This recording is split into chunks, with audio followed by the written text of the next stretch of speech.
मेरे प्रिय मसीही भाइयों और बहनों,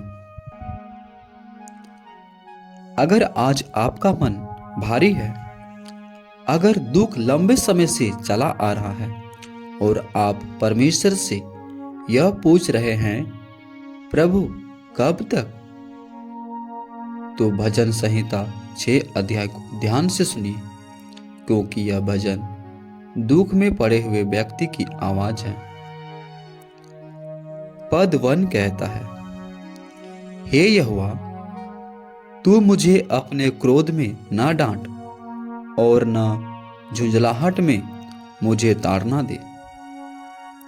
यहां दाऊद यह स्वीकार कर रहे हैं कि परमेश्वर पवित्र है, लेकिन वे यह भी विनती कर रहे हैं कि प्रभु दया के साथ हमारे साथ व्यवहार करे।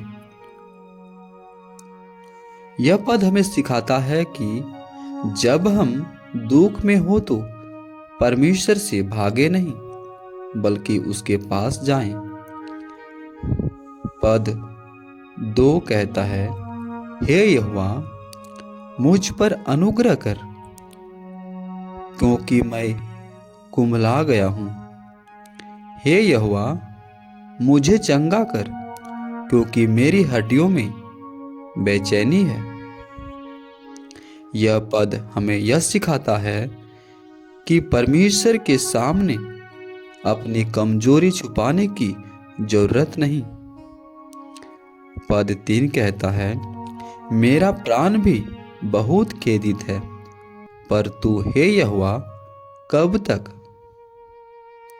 यह कब तक हर पीड़ित मन की पुकार है। यह आधीरता नहीं, बल्कि भरोसे भरा प्रश्न है।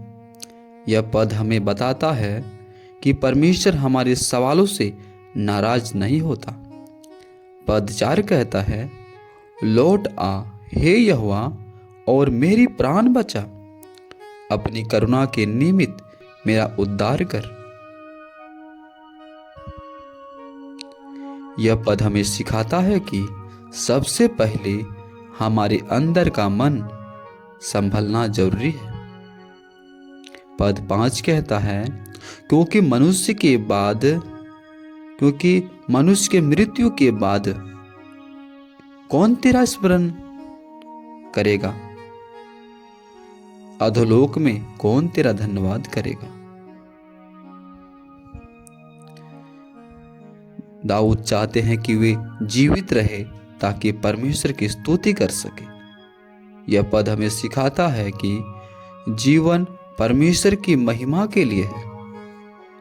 पद 6 कहता है, मैं कराहते कराहते थक गया, मैं अपनी खाट आंसुओं से भिगोता हूं, प्रति रात मेरा बिछौना भीगता है। यह पद लगातार चल रहे दुख को दिखाता है। यह एक रात का रोना नहीं, यह लंबी पीड़ा है। यह बाइबल की खूबसूरती है कि वह हमारे आंसुओं को नजरअंदाज नहीं करती। पद 7 कहते हैं, मेरी आंखें शोक से बैठी जाती है और मेरे सब सताने वालों के कारण वे धुंधला गई है। दुख केवल अंदर से नहीं, बाहर के विरोध से भी बढ़ता है।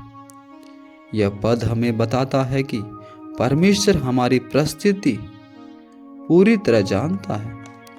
पद 8 कहता है, हे सब अनर्थकारियों, मेरे पास से दूर हो, क्योंकि यहोवा ने मेरे रोने का शब्द सुन लिया है। यहां भजन का मोड़ आता है। अब परिस्थिति वही है, लेकिन विश्वास बदल चुका है। दाऊद अब डर में नहीं, परंतु भरोसे में बोल रहे हैं। पद 9 कहता है, यहोवा ने मेरा गिड़गिड़ाना सुना है, यहोवा मेरी प्रार्थना को ग्रहण भी करेगा। यह पद हर विश्वास करने वाले के लिए आशा है। परमेश्वर हमारी प्रार्थनाएं अनदेखी नहीं करता।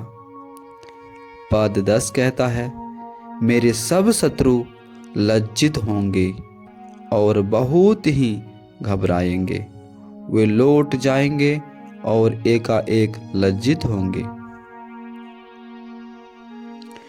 दुख अंतिम शब्द नहीं है। परमेश्वर अंतिम निर्णय करता है। भजन संहिता 6 अध्याय हमें सिखाता है कि दुख में भी परमेश्वर से बातचीत बंद न करें। आंसू भी प्रार्थना बन सकते हैं और कराह भी विश्वास हो सकती है। इसलिए दोस्तों, जो कुछ आप लोगों ने सुना परमेश्वर के जीवित वचन से, चलिए हम लोग एक छोटी सी प्रार्थना इस भजन संहिता 6 अध्याय के अनुसार हम सब करते हैं। हे ईश्वर के पिता, आज हमने जो भजन संहिता 6 अध्याय से सीखा है कि तू हमारे दुख को जानता है, तू मेरे दुख को देखता है। जब हम निर्बल होते हैं प्रभु, तब तू हमारा बल बनता है। जब हम कमजोर पड़ जाते हैं प्रभु, तू हमारा बल बन पिता। तू ही हमारा सहारा है पिता। जब हमारे आंसू न रुके, हमारे जीवन में दुख की घड़ी आए, तब तू हमें अपनी शांति दे। हम यह भरोसा रखते हैं कि तू हमारी प्रार्थना सुनता है। पिता परमेश्वर, धन्यवाद करते हैं प्रभु, तूने हम सब की प्रार्थना को सुना है प्रभु राजा, और अपने वचनों से आशीषित किया प्रभु राजा। पिता परमेश्वर, अपने वादे को पिता परमेश्वर हमारे जीवन में पूरी होने दे पिता। जो इच्छाएं तेरी है पिता, हमारे जीवन के द्वारा पूरी होने पाए पिता परमेश्वर। क्या मांगो पिता, हर एक बात तू जानता है। उद्धार करता प्रभु यीशु के नाम से मांगते हैं पिता परमेश्वर जी, आमीन।